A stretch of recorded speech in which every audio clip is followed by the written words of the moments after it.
celou vteřinu lepší tému, což je družstvo ze sádku 1, časem 1:19:34. Běž toho někdo žduchnout. Jde pěšky, jo? Ne, ty mi nepolezeš do auta, vole.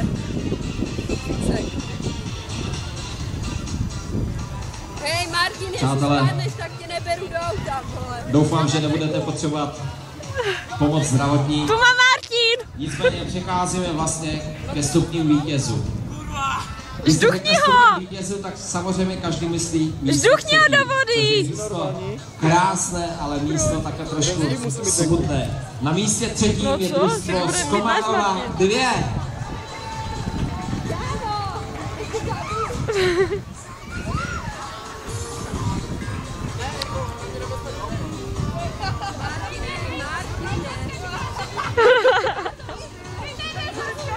Na místě druhé se umístilo družstvo časem 1:16:30 Jamnice 2.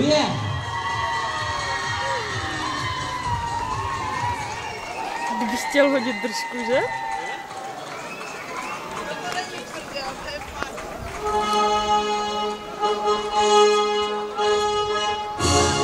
Přátelé, a čas 1:10:42. Letos stačil na první místo družstvu z Litltovic.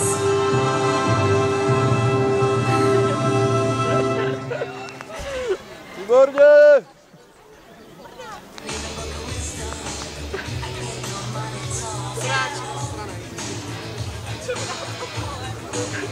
Nohy zaberte, nohy!